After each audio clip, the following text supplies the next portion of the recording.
welcome to the Morning Serve, the original Morning Serve. I've got Casey Dellacqua and Sam Stosur here. Ladies, welcome. How are we all feeling? It's getting to that point of the tournament. It's getting very exciting. Oh, it most certainly is. Lots of great matches still to come, but obviously now this is the crescendo where you see some of the best tennis, hopefully, come out on the court. That is such a fancy word, crescendo, Sam. It is the pointy end, and there's so much up for stake, isn't there? Grab, stake. Where it almost, you reset for another tournament. Sam, you've won a singles major, but I'm sure from quarterfinals onwards, it feels like you've got to really up the ante. Well, yeah, I mean, you can't leave anything out there, to chance. So you've got to give it absolutely everything you've got. All right, well, let's have a look at some of the semi-final matchups. Someone who's been in absolutely incredible form, Sabalenka. Obviously, the reigning champion here. She hasn't dropped a single set so far this whole tournament. How dangerous is she in the tennis that she's playing at the moment? Yeah, look, I think she's extremely dangerous. I think the fact that she's the defending champion, she obviously feels great. She loves playing out on Rod Laver Arena. Hasn't dropped a set, has looked fantastic on serve, off the return, from the baseline. To be honest, it's hard to critique her form so far, but obviously there's still, a few matches to go. So she's again going to have to deal with being the defending champion, obviously wanting to retain that title, expectation, the will to want to win it. So there's a lot to play out, but form is fantastic. Have you seen her in better form, or is this sort of the peak that you've seen her in? Honestly, I think this is the best tennis I've really seen her play day in, day out consistently. We obviously winning a Grand Slam and doing what she did last year, consistently making it through to semi-finals or final stages. She's playing very well, but this has just been absolute domination so far in every single round. So obviously the next level comes now playing Coco in the semis, but I think on recent form, probably got to back Sabalenka. And I was just going to add about the serve, hey Sam, because I feel like the serve for Sabalenka is something that has gone off over the last 12 months, where she served games of double faults, and it's probably been a big shift in regards when we say she's playing well, and we haven't seen her play that well for a long time. I think a lot of it has to do with the improvements on the serve, and it's kind of having this really nice flow-on effect in the rest of her game. We also get to see a lot of behind-the-scenes shots of her. It also looks like she's genuinely just enjoying her time. She looks to be really happy. How much can that help what happens then on the court? Well, I think if you're relaxed off the court, it helps bring a little bit of that to the court. I think if you're uptight and stressed and, can't enjoy the simple moments, it makes it pretty hard to do that when you're under the heat and the pressure of, big matches like this. So she's got her funny little quirks and routines, but honestly, since she first came out on tour, I feel like she's always been one of those players who sort of wears her heart on her sleeve. You know where you stand, you know what she's thinking, and I think it's nice to see a top player sort of, enjoying their time before matches, during and after. Because we saw she's signing her, the bald head beforehand. You guys have obviously been in and around tennis for so long. What's some of the quirkiest things you've seen go on behind the scenes? You're really putting us on the spot now. I think that's one of them. Yeah. It's Jason Stacey, her strength and conditioning. I think he had a teddy bear the other day. I don't know what he had today, but he's having something drawn on his head every day, which is quite unique. I mean, but that's pretty quirky. Yeah. You didn't do anything like that? No. A bit boring. Did you have any like pre-match routine that you had to do every single time, or is superstition a dangerous path to go down? I think superstitions are a bit dangerous, but I feel like maybe we're quite similar. Like a lot of us are very routined, like whether it be, we loved going back to similar restaurants. With pre-match, it was like rackets done, shoes, taping for us in the physio room. I think those type of things are you need to have those as a player, and whether it's Rafa with his water bottles or whatever it is, but that's what I had. I liked routine in regards to what I was doing, but not so much superstition. I got rid of the superstitions after 1 year I made semis of the French. I wore everything exactly the same every day, straightened my hair every day. I lost in the semis and I was like, well, it obviously means nothing. So I tried to do away with it, because by the end of the tournament, I couldn't stand having to do my hair for that long every single day. Oh, I like it. All right, well, let's talk about Sabalenka's opponent, Coco Gauff. She's obviously a superstar in her own right. We did see her get pushed in her last match. What do you think her chances are? How's her form at the moment? Oh, look, I think the last match was very difficult for her. She got out of some tricky situations. I'm sure by her own account, did not play her best tennis, but she found a way to win, and I think that counts sometimes for even more. Even at the US Open when she won, she had some really sticky moments early on in the tournament. She came back from sets down, but found a way to win, and by the end of the event, she was playing unreal tennis and got to hold the trophy for her first Grand Slam. So even though the other day wasn't necessarily her best, I don't think it necessarily means that the next one won't be. So I think she's obviously very experienced now, even though she's still very young, and she'll be able to step up when it really matters against Sabalenka. Yeah, and I think sometimes when you've played, we didn't call it ugly tennis, but sometimes when you've won ugly and maybe perhaps it wasn't her best tennis, I think that frees you up for the next round. I think it's not a bad thing to be tested as long as it doesn't knock her confidence in regards to what she's going to have to do against Sabalenka. So I think getting through that one mentally is probably a real confidence booster to know that she can get through hitting, I think she hit over 40 unforced errors in that match alone. So it will be a big test for her, but I think she is one of the most calm, composed players out there, particularly at her young age still. What are her strengths that can help her get over Sabalenka, get the win over Sabalenka? Well, I think she's going to have to serve well. I think she's been serving pretty well throughout the entire tournament. Her backhand's unbelievable, and her movement and speed around the court is, almost second to none out there. So she's going to have to use her footwork and her speed to get to some of Sabalenka's big ground strokes. She's hitting the corners exceptionally well, but someone who can defend some of those shots and then be able to put the rally back on her terms is exactly what Coco's capable of. So she's going to have to do it obviously very well, but she has sort of the all-round package to be able to do it, I think. Is the winner from that match then going to win the whole tournament, do you think? Yeah, well, that's an interesting question. Obviously, it's been spoken about a lot in regards to this half of the draw and the fact that the top half opened up a lot because Iga Swiatek went out and a number of seeds went out. But look, I think this is obviously it's a rematch of the US Open final, so there's no doubt that there's a lot to play for against these two women. They know that they are, the two of the highest seeds in the draw.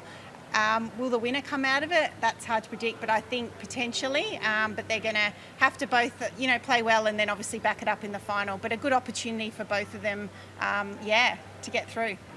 Okay, so when these two go head-to-head, Coco Gauff and Sabalenka, who comes in with the better mental edge in this one, considering their history? Look, I know Coco won the last one, but if I was Sabalenka, I've already put that to bed. I think she's going to be out to try and rectify that loss. I saw her say that she, is really up for some revenge and the challenge. So look, I think right now I don't look too much into the head-to-heads. I think it's here and now in the moment, and whoever's going to play better on the day is going to win. Yeah, I think the word revenge is very much on the forefront of Sabalenka's mind. I think the fact that she obviously didn't get that win at US Open in this environment and at this point of the tournament probably doesn't mean too much. It's actually probably going to fire up a little bit more, and she's probably going to find that extra edge to make sure she gets that revenge that she so desperately wants. What about someone else that we've been keeping an eye on, Yastremska? You did an interview on court with her after her win, Casey. It's quite remarkable. She's on quite a winning run here. Of course, she went through qualifying here. How highly do you rate her chances? Is she someone that, could be a real surprise packet? Well, yeah, and she has been already. Obviously, she came through qualifying, and qualifiers are always dangerous, but it's very rare to see them still in the semi-final purely because of their ranking. Their ranking in qualifying, she was the number one seed in qualifying, ranked about 120 in the world, but still to be in a semi-final is just extraordinary and an amazing run. So, look, I think she's done a fantastic job so far. What Yastremska is playing like at the moment is incredible, but she's seeing the ball like a football. She's just see ball, hit ball because she's played so much tennis, particularly here at Melbourne Park and on the big courts now. So, look, I give her a good shot to get through the semi-final, and look, we know that whoever she plays in the final, it's going to be a tough match, but yeah, I spoke to her coach again after the match and said congrats and well done, and he was like, when she did the slingshot like a bow and arrow, it was all about heart, it was all about fight, and because I asked him what that meant, and look, I think that's what she's playing with now. It's fight. She's tired, but she just keeps fighting and going on. Well, how do you think she's handled that so well? Because it's match after match, 8 wins in a row. How does she handle that?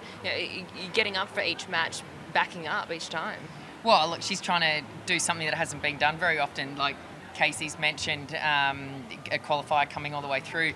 Even though you are tired, your legs might be hurting, the adrenaline and you know what you're playing for always kicks in at this point in time. You don't want to go home tomorrow, so you've got to leave everything out there, and yeah, you can just roll with it. She's playing great tennis. I think she's a little hard on herself after that last match. Said she didn't think she played that well. I actually thought she played exceptionally well. So maybe she's got to have still that little bit of extra belief in herself while she's out there to try and continue this run. She's also got youth on her side as well. That helps. And that definitely Nice helps. to be 23 again. All right, well, let's talk about the state of women's tennis as well, because this is sort of, I feel like this tournament, there's been a lot of surprises. So some big names, they've been knocked out early. We saw Swiatek get knocked out. She's, of course, the world number one. Where do you think it stands at the moment with women's tennis? Actually, I think it's really exciting. You can look at it two ways, I guess. But I think the fact that you get to these tournaments, anything can happen. Something always happens in a Grand Slam, no matter what year it is or what era we're in. There's always a surprise that comes through the draw.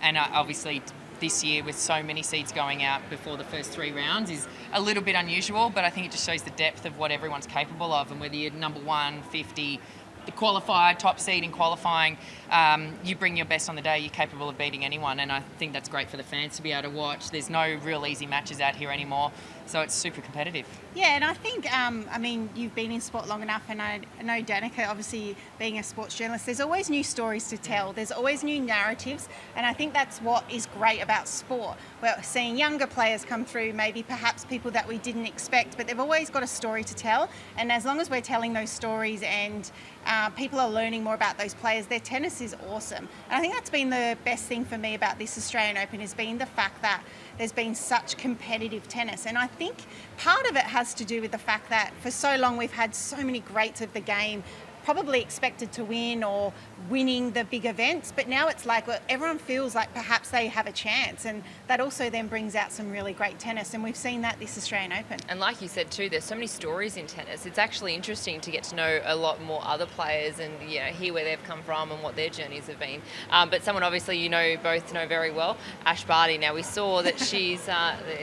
Is there any sport that she doesn't play or can't be good at? No, She's playing golf in New Zealand at the New Zealand Open. Yeah, look, I think she still obviously is just playing for fun, and obviously she plays at home quite a lot and she enjoys her golf, but she can play pretty well. I think she's playing off maybe a 4 handicap or something over there. So yeah, she's living her best life. She's enjoying parenthood, playing some golf, and good on her. She's able to have those opportunities, so I'm sure she'll enjoy it. Do we ever think she'll come back to tennis? Or do you think that there's maybe it's not completely ruled out, the door's still a little bit ajar?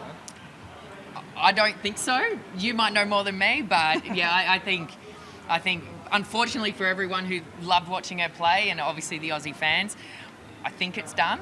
But Yeah. who knows? But yeah. Yeah, look, you just never say never, right? But I think in this case, I'd be very surprised if Ash ever. I mean, same as Sam. Everyone always asks, is Ash going to come back? But I think at the end of the day, she's happy, and as much as we would all want to see her back and cheering her on, I don't think we're going to see that. All right, well, maybe we can just cross the fingers, because we have seen some retire and some come back. That's true. So Yep. Who knows what could unfold? Yes. We'll all the Aussie fans will be keeping hope of that. Let's have a look ahead towards the Olympics. This is exciting. What do you think our Aussie chances are? Because there's a chance that we could go pretty well at this Olympics campaign coming up.